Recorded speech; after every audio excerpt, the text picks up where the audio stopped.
everyone. Welcome to Geekettes Chat. I am Shirley. Christy, what's good? What's good? And yes, this is Haunted House Week. Happy Octoberween. Yay, it is exciting. And we're going to be reviewing Haunting of Bly Manor, which just came out on Netflix. And we binge watched it in like one day. Ow, my neck. And that's going to be fun. And we're also going to be talking about other haunted house films that we like. Yes, exactly. So, don't ever if you could binge watch something, that's great, because I just realized that binge watching a show for me personally in one day literally gives me a headache. I was exhausted. I couldn't do it. And we did that before for Stranger Things, one of the seasons, and yeah, but this one was draining. It was draining, to be honest. So, if you can't stand binge watching, just take it in like parts, increments, I guess, right? Yeah. And just enjoy it more, I think, because in the end we were like, oh, okay. It was exhausted. It was basically us. Right. So yes, Haunting of Bly Manor. It's, I guess, the second season of Haunting of Hill House. It's an anthology horror stories. So, they're not following each other. So Haunting of Hill House had to do with like Shirley Jackson, Haunting of Hill House book, and they took inspiration from there, and the Kane family and all that stuff for the show, and they used characters' names as well. So for Haunting of Bly Manor, they used, from what I was researching, was Henry James's works, especially so Turning of the Shoe. It was this Gothic horror story, and so of course they used the names and the characters for this series, I guess, story. Miles, Flora, what was the other? Hannah Gross, Rebecca Jessel, and who was the other character? Peter Quillen. They use those names are in the book. They used it for the show as well. So that was pretty cool to like see that as well. I never read Henry James's like works, so this was the first. Then again, I never read Shirley Jackson's book, and I always wanted to read it and I never got to it really. I think I tried to, but then I put it down. But I still want to read it though. I haven't read anything. Yeah, that's just how it is. Right. So before we get into the plot, we want to let you know that we're going to talk about what worked and what didn't work for us for the show. So right. Ready? Take it. Right, the plot. Basically, an au pair. She is a young girl, Danny. I think her name is Clayton. Clayton, her last name. Thank you. And she goes to London. She's been there for 6 months, and she's applying for a job in the house, the manor, to take the Bly Manor, to take care of the two kids, Miles and Flora, who live there. And she's gonna become the au pair, and that's what happens, and all this like things and hauntings come about in this house, of course, when it's a mansion and it's old. That's what happens, and that's basically the story. I don't know. You heard about it. Right. I think for we can talk about what didn't work for us first. I mean, if that's okay with you. No, yeah. Yeah. We can work with that. So what? First of all, expectations. I totally had the same expectations that after watching The Haunting of Hill House, I had like the same expectations as like, it being a horror film. It's going to be really scary. It's going to be of the same caliber. Completely different in a sense that, there's still ghosts. It's still a ghost story, but it's definitely a love story as well. And for me, it was, instead of like, it had its elements of horror, but not as scary as I thought it would be. It was more of a suspense drama for me, at least, I think. And a love story too, which, Yeah, I think you have to go into this, and if you haven't seen reviews or not, because sometimes reviews are like, and it's like, again, films and TV subjective. You might love something that someone hates, and they love something that you hate, and all that stuff. So go with realizing that this is not going to be as scary, or as scary as that one. It's a different type of, I think what we saw was like more of a Gothic romance, like Jane Eyre, like Crimson Peak. If you've seen that movie from Guillermo del Toro, I kind of like that movie. It was fine. But I really loved that movie Jane Eyre, the remake one with how was his name? I don't know. I think it's Cary Fukunaga who did it. I don't know why, but I really loved it. And I got the book, and I still haven't read it. That book has been collecting dust. I know. I'm gonna read it. It's just I started it, and legit, it was so intense about her Jane Eyre going off tangent. Jane Eyre's history and what she went through at the boarding school when her parents her aunt really left her there because she didn't care about her. I was like, oh my god, and I don't think I was in the right mind space to read something like that, so I think that's why I put it down. But I'm definitely gonna read it because of course you are. I really liked that movie, and it got me into like wanting to read it and that whole story with Jane Eyre. But anyways, yes. This is more of a gothic romance, to be honest. Like you said, it's a love story mixed with like a ghost story. Yeah. So you have to like change your expectations on it. And I think that's what we were like realizing during it. Like, oh, of course. Another thing that didn't work for me was the fact that the storyline, like the episodes were interesting. They just dragged on the middle. The middle was it dragged on a little bit, and then also the ending. But the ending wasn't for me. It wasn't too bad. Like I wanted it to end a little bit quicker. I think the ending was the best part. I know I love the ending, but I just felt like, okay, what's happening? What's going on? Like I don't know. Pressure just came over me. Like I want this to end already. But the middle part was just like I felt like it was just in a loop, and it technically was in a loop, but it was so that it could reveal things in a certain way. But it kind of just for me dragged a little bit in the middle. No, it dragged a lot for me in the middle. I'm not gonna front. I started getting a headache, to be honest, when I was like watching most of those episodes. It was okay. Here's the thing: we were talking about how interesting that concept was because they, in the middle, especially I think it was episode 6 where things was changing, and you were like, oh, wait a second, like things started to click. But like again, that concept about dreaming and all that stuff, we're not gonna go into spoilers. This is a non-spoiler. I should have said that in the top. But the dreaming part and all that stuff of like what these characters can do, it was interesting. But I think they were dragging it too much with each character. I think they had to shorten it. And you were talking about one of the episodes when you get to like one of the ghost's main storylines that connects everything. And it literally was taking too damn long. And we were like, all right, they could have cut this short. And I actually agree with you, even though that was actually one of my favorite parts at the same time. It's so weird. Because I actually like... I like history and stuff, and I like when they go into the history origins of what this house was before any of these new characters we meet. Right. And I think what you're talking about is that there's an episode that it's a black and white episode, which is very interesting. That was interesting. I like how they did that. I felt like it definitely gave more weight to the story. It revealed something very important about the manor and the history of the manor.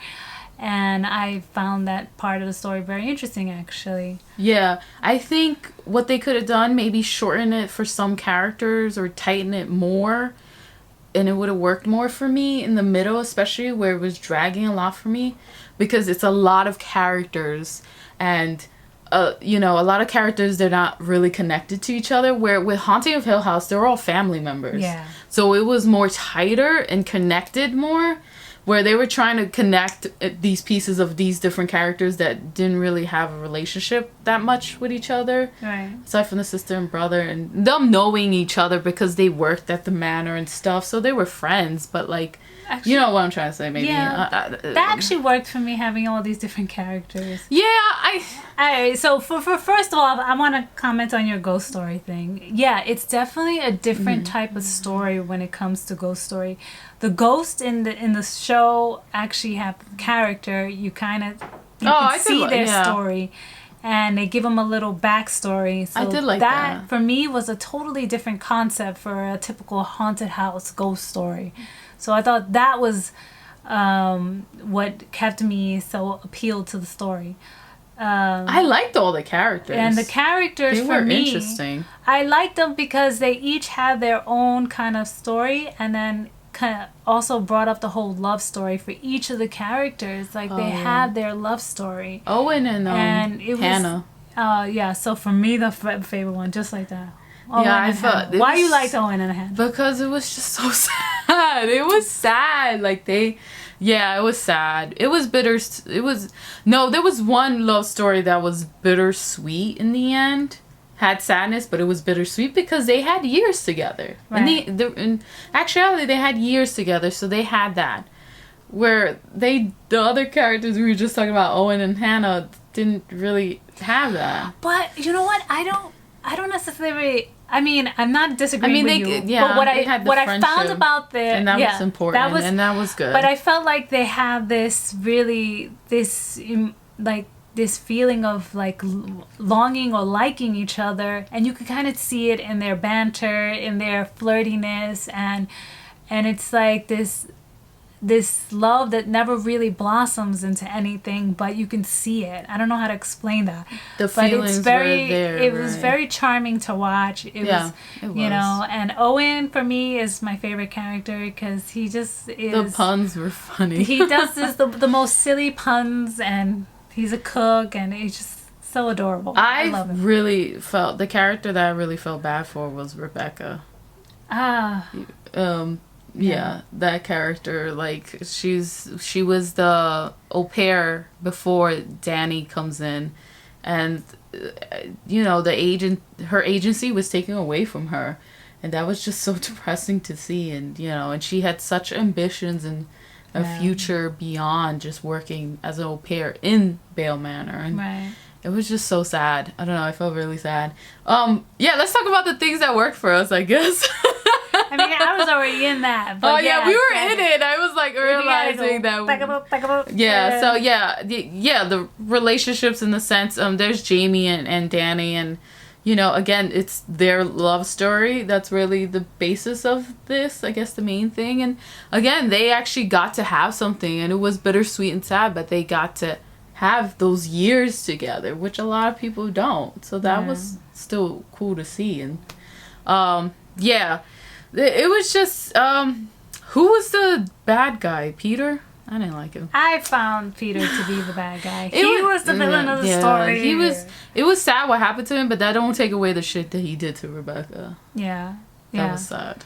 I know. No. We can't go into details either, right? Because this is a non-spoiler. The kids were cute. Miles really acted really well. I mean, the kids were really the best actors in the show. No lie, they were, I think. They were. That Miles kid was like working it. I felt their connection. Good for you, kid. And their fear and non-fear, like almost like... Flora was so cute. Flora was, She was adorable. Oh my god. I know. I think that going back to what didn't work, I'm sorry, I'm going back to what didn't work, was, again, the concept. I think if they just made that tighter, I think it would have worked. But again, what did work was the ending for me. Oh my gosh, can't we go into the ending? Yeah, the ending was... I have never cried so much in a horror film in my life. You were crying way more than me. I didn't even cry. I was like, what is going on? It was just... I cried, but not... Only a little bit. I didn't really cry. I didn't get emotional. I thought I was going to get emotional. So I don't know what that means. Maybe the ending didn't really hit that hard, but it still was good. No, I mean, it was still good. It was the thing that that worked for me with the show. But like, for some reason, I didn't cry as much. But you did. I felt like I was like, whoa. I mean, crazy. I'm not one to really say cool, this a lot, but I felt like it was very poetic, the ending. And so... Jamie and Danny, and then Jamie just being so patient with Danny. Wow. And then it was just like this unwavering amount of love that you don't really see in stories, except for like stories where are just like really dedicated to love stories, like The Notebook or something. But yeah, I was really impressed with the ending. So I have to say that this is... When it comes to a ghost story, love story, this is probably my favorite one. Right. No, they did it really well. And for me, what I found very I really found very charming in the story. Well, I love narrators. Sometimes they go a little too far. She was my favorite. Was the narrator? Yeah. Actually, So the narrator I think probably Gino, right? Yeah. She was the mom in the Yeah. Hill House. She was good here. We're not gonna Yeah. say who she is because Yeah. in the end you find out and you're like, Yeah. oh wow, It's a okay, surprise. it's a surprise. Like it's But- she's telling the whole story. She's telling the whole story. Now, the only time that I was annoyed was when they did the black and white story, and she was a narrator, of course. She's narrating throughout the whole story, but it was just kept on. She was like narrating the same thing because she was revealing the character Because story. again, it was Right. It was dragging the story. It Yeah. was like not cutting it. But another thing that I really liked about this story was the fact that things were revealed throughout the entire show. Like each episode, new things were being revealed, which is quite the opposite for like horror stories where it's like towards the ending, big reveal. Yeah. But this one, it was like There's just all the little, way like, through, details, little and you're reveals like, here and there. I'm like, oh, that makes sense. Yeah, and and you you're catch it. Yeah. And it's kind of fun. It is fun. Yeah. It is fun. I don't know what else to I don't say, know what else to say. I actually. think that's it. I don't wanna Yeah, be check it out. spoiling I really liked it. Yeah, check it out. and, Check you it know, out. So just Definitely don't be binge watch prepared. it. Don't. Well, if you can, then do. But you know, if No. you want to savor No, it, 'cause- don't binge watch it. Yeah, because the middle part is gonna be like, oh, yeah, Right. no, Yeah. But it's gonna be worth it in the end. yeah, Yeah. So I liked it. I really liked it. It was good. yeah. So check it out. Check it It's on out. Netflix. I hope I said that. I forgot. But anyways, we have other films too. Yes, because we wanted to bring you some of our Recommend. other favorite haunted house films that we would like to recommend. Let me go first. The House of Haunted Hill, and I'm talking about the one from 1959 with Vincent Price. Oh, that one's if good. you saw I the actually saw remake, that. it's like some gentleman invites a bunch of people into his house, well, I don't know, a couple of people, and offers The one a with reward. Liam Neeson? Liam That's- Neeson. yeah. Yeah. So no, I'm not talking about that one. I'm talking about No, the no, yeah, 1951 one. that remake. But Mm. if you saw the one with Liam Neeson, that's pretty much almost, yeah, that's what the story is, a remake of that one, and it's really good. It's black and white. It's got this really Vincent scary Price is vibe. really good. And Vincent Price, he's always scary. I don't know if you know him, but look him up and watch his movies. But if you want an old classic horror film, He read The Raven from Edgar Yeah. Allan Poe. Oh my It's on God. YouTube. Check that out. definitely check that out. I'll It's actually probably link it down amazing. below. Yeah, Link it down below. And then The House of Haunted Hill should be on Hulu, if I'm not mistaken. Sorry if I got that wrong.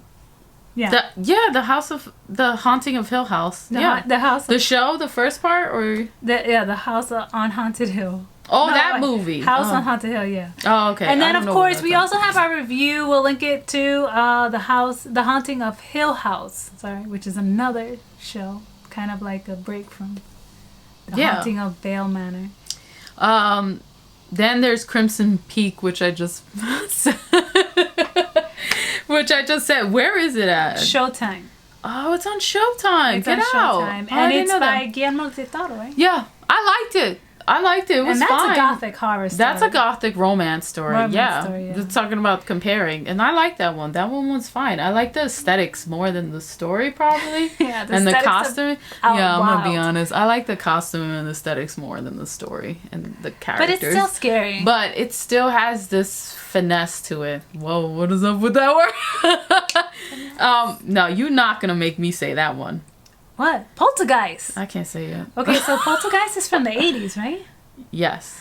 Yeah, it's from the 80s. 1982, I It's think. it's 19.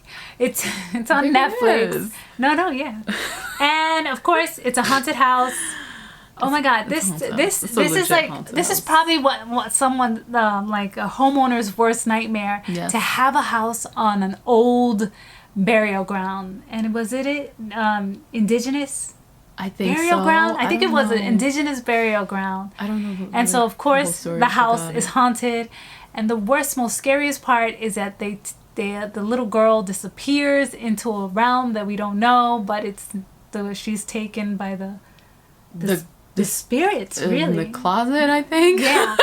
And so That whole the family's backstory just trying to is get sad. her back, and it's hella scary. It is. The And best time to I watch think it is at night. the backstory of the whole movie about that is more scary than the actual movie. The The movie was scary. That's one of my favorite Yeah. horror movies.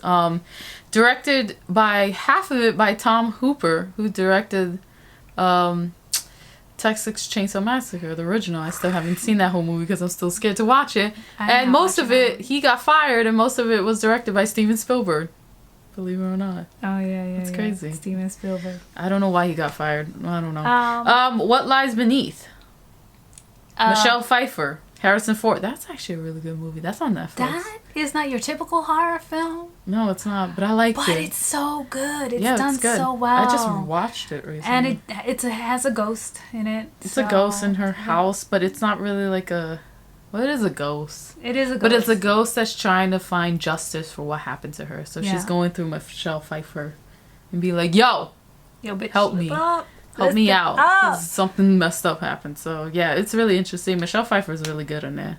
Yeah, I love Michelle Pfeiffer. It's on Showtime. Check it out. So those are the films that we wanted to recommend. And I guess this is where we end our Haunted House week. Yes. Please, next week is indie horror films. And we have a live interview with a director from Blacktastic Media. And he has a short excited. horror film coming out at the end of the month. And so we're going to review that and also interview him. So please come back, watch. And if Subscribe, you liked, if you liked what you heard today, if you're a film fan or if you know any film fans, please share our channel with them. And Write like down the video. whatever haunted houses you like, movies. Oh, please. Or even haunted houses you went to for Halloween. Just, be like, yo, check this out when Corona's done, hopefully. And I realized we didn't give any family fun kind of haunted house films. So Casper is one. Casper is one. Addams Family. Addams Family. Oh, that's good. Or On Addams Netflix. Family and The Haunted Mansion on Disney Plus. Disney Plus. Casper, they gave it on Freeform. They might still be giving it on Freeform. And then I the think Addams so. Family's on Netflix. So. And also Freeform, I think, as well. Oh, okay, They've been cool, giving it there, too. So yeah, thanks for watching. Thank you for Subscribe, like watching. again. And, yeah, peace. Peace. We out of here.